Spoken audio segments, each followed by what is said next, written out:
this tournament down to a magic 24. The action heats up in a new feature table here. Seat number 1 from Middlesex. It's David Barker on 162,000. Probably feeling the pressure. Seat number 2 under no pressure at all.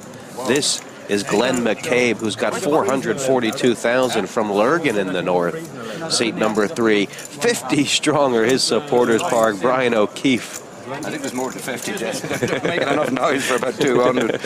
They call him the Fox. And O'Keefe has 318,000. In seat number 4,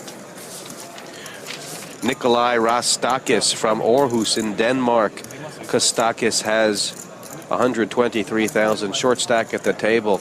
In 5, the man himself, old Roland de Wolf, on about 1 million strong. But he usually has about 1 million, so it's just business as usual for de Wolf. He's the man in form.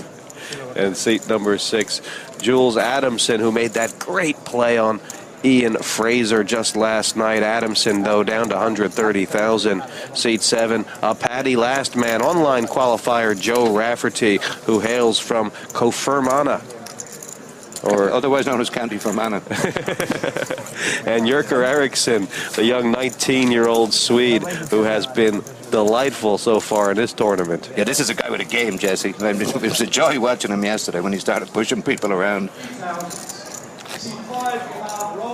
6 and 12,000 still with a 1,500 ante.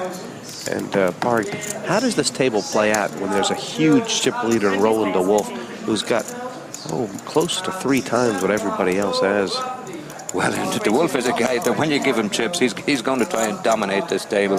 He's going to put guys under all sorts of pressure. But I think on all known form, this could be de Wolf and Eriksson. I mean, they're the 2 guys that are going to battle for domination here.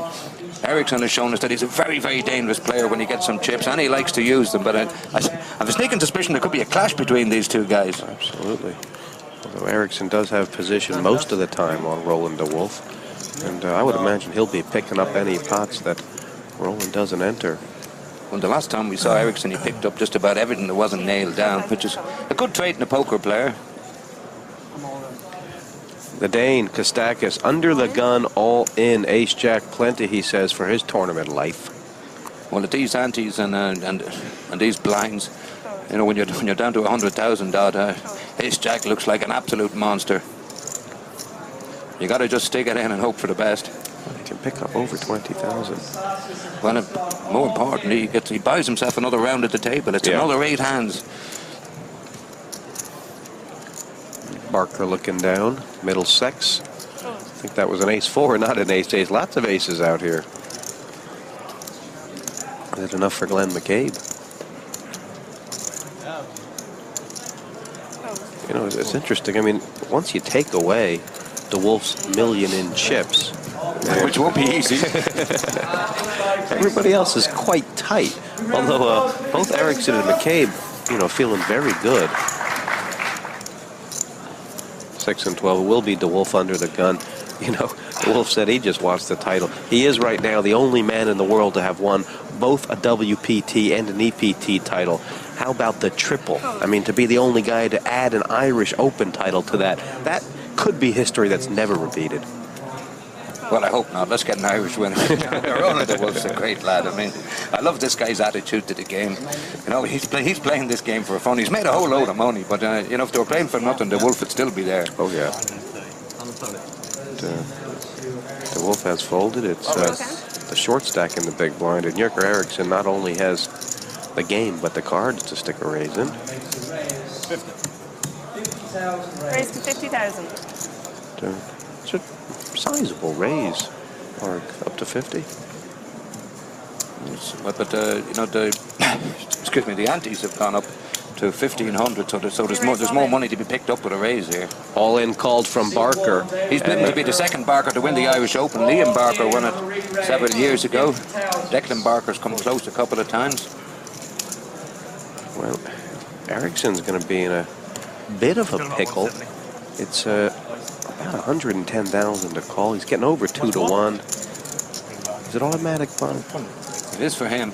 This guy's a Scandinavian. I don't like it. You don't like it, but he's going to call. Eriksson. How much more?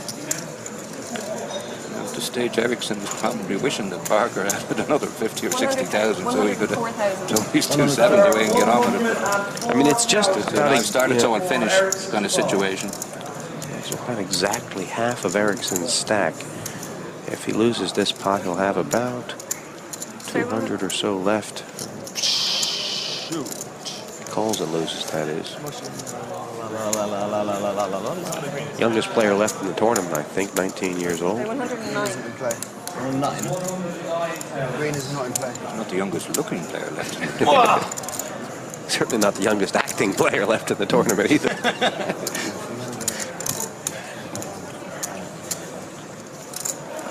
Well, I think he'll huff and puff a little bit and call. It's crap. No, he may not like it, but he's almost forced into this. These are the kind of decisions that have to be made with a very stone philosophy. You know, if you could see Barker's hand, he'd be delighted to call him at the 2-7 because this is pretty much an even money proposition. Call. Pocket. Ericsson call. No, it's the overcoats, as Phil Latka said. A straight race, although Ericsson, the luxury of not being able to be knocked out of this tournament. Makes the call a little easier because he's not facing elimination if he loses the race. King, queen. 5 cards to come. And well, what are the tickets? Oh, there's the 7. And with that, Barker nearly drawn dead. Jeez, I think he is, in fact. No, that. He is. No, wow. On the flop, Barker can walk a full house. I'm looking for Barker. You know, he's found the courage to make the move, given Ericsson a decision, and lost the conflict. It's a tough game. Straight 50-50, although Ericsson had chips back, not on the flop. 3 7s had Barker drawn dead right then. And the full house beating the pair of 9s. We've got 23 now in this tournament. Got King Queen.